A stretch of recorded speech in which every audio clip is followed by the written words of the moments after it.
ஆண்டவராகிய இயேசு கிறிஸ்துவின் நாமத்தில் காலை வாழ்த்துக்கள். இன்றைய மன்னா, இதோ நீ அறியாதிருந்த ஜாதியை வரவழைப்பாய், உன்னை அறியாதிருந்த ஜாதி உன் தேவனாகிய கர்த்தரின் நிமித்தமும் இஸ்ரவேலுடைய பரிசுத்தரின் நிமித்தமும் உன்னிடத்தில் ஓடி வரும். அவர் உன்னை மேன்மைப்படுத்தி இருக்கிறார். ஏசாயா 55:5. அவர் நம்மை மேன்மைப்படுத்தியிருக்கிறாராம். எந்த அளவு மேன்மைப்படுத்தியிருக்கிறாராம்? நாம் அறியாதிருந்த ஜாதியை நம்மண்டை வரும்படியாக நாம் அழைக்கும் போது அவர்கள் நம்மிடத்திலே ஓடி வரும்படியாக, நம்மை அவர்களுக்கு தெரியாவிட்டாலும் நாம் அறிவித்த ஆண்டவரை தெரியும் என்பதால் கர்த்தரின் நிமித்தமும் இஸ்ரவேலின் பரிசுத்தரின் நிமித்தமும் நம்மிடத்துக்கு ஓடி வருவார்கள். அந்த அளவுக்கு அவர் நம்மை மேன்மைப்படுத்தி இருக்கிறார். மேன்மையாக வைப்பார் இல்லை, மேன்மைப்படுத்தி இருக்கிறார். ஆல்ரெடி மேன்மைப்படுத்தி வைத்திருக்கிறார். நம்மை மேன்மைனா ஹானர் சொல்லுவாங்க.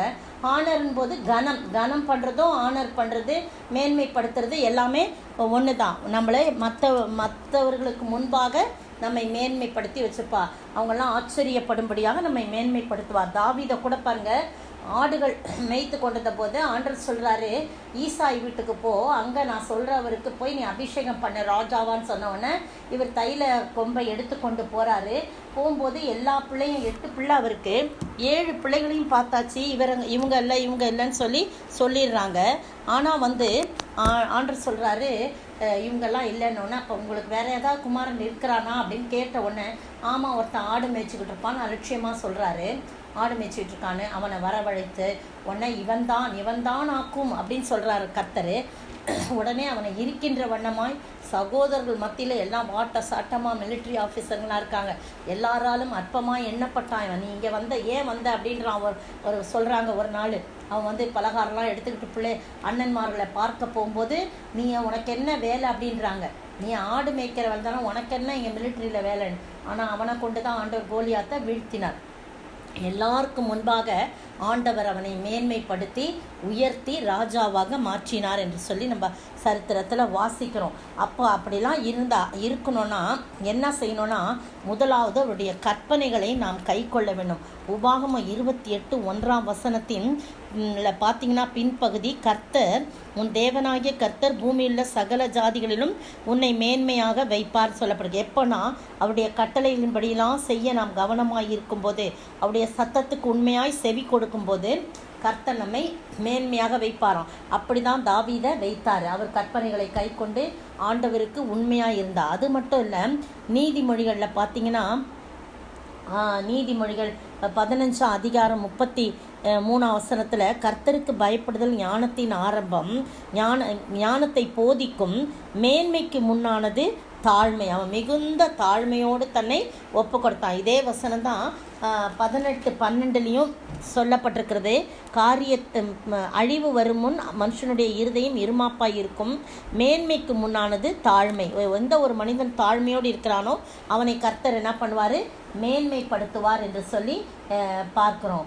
அதே மாதிரி 1 நாளாகமம் 29:12 நீங்கள் வாசித்து பார்த்தீங்கன்னா அதுலேயும் ஒரு காரியம் சொல்லப்பட்டிருக்குது.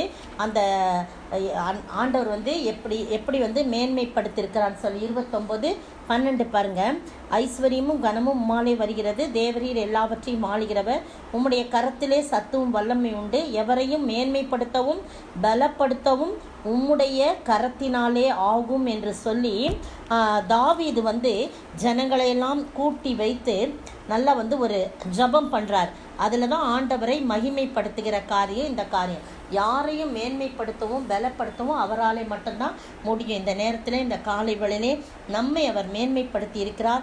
எல்லாரும் நம்மண்டை வரும்படியாக, நாம் சாட்சியுள்ள ஜீவியம் நடத்தும்படியாக, கர்த்தருடைய கற்பனைகளை கை கொண்டு மிகுந்த தாழ்மையோடு நாம் வாழும் பொழுது, ஜப ஆவி நமக்குள் இருக்கும்போது கர்த்தர் எல்லாருக்கும் முன்பாக நம்மை மேன்மைப்படுத்துவார். இதோ என்று சொல்கிறார், இதோ நான் நான் செய்வேன், இதோ அறியாதிருந்த ஜாதியெல்லாம் நான் உன்னை வரவழைப்பேன், நீ நான் என் நிமித்தமும் பரிசுத்தரின் நிமித்தமாக நான் எல்லாத்தையும் கூட்டி சேர்ப்பேன்னு சொல்லி ஆண்டவர் சொல்கிறார். அப்படிப்பட்ட ஆசீர்வாதத்தை நாம் பெற்று வாழ ஆண்டவர் தாமே கிருபை செய்வாராக. ஆமென். கர்த்தர் உன்னை மேன்மையாக வைப்பார், நீ கலங்காதே மகனே, கர்த்தர் உன்னை மேன்மையாக வைப்பார். நீ கலங்காதே மனமே, கையிடும் வேளையில் ஆசீர்வாதமும், களங்களில் நிரம்பிடும் தானியமும், நிறைவான நன்மை உண்டாக கர்த்தர் உன்னை மேன்மையாக வைப்பார். ஸ்தோத்திரிக்கிற ஆண்டவரே, துதிக்கிற ராஜா, கர்த்தர் எங்களை மேன்மையாக வைப்பீர். நிறைவான நன்மை உண்டாக எங்களை மேன்மையாக வைக்கிற ஆண்டவர். ஆண்டவரே, எவ்வளவு நல்ல தேவன்.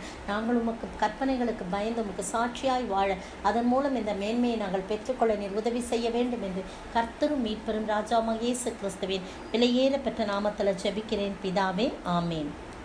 நேற்றைய பதில், மாளிகை முழுவதும் அவர் மேல் மாளிகை முழுவதும் இசைவாய் இணைக்கப்பட்டு கர்த்தருக்குள் பரிசுத்த ஆலயமாக எழும்புகிறது. எபேசியர் 2:21.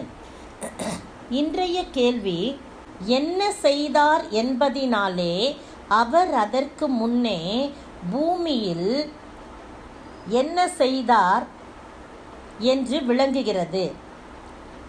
என்ன செய்தார் என்பதினாலே அவர் அதற்கு முன்னே பூமியில் என்ன செய்தார் என்று விளங்குகிறது.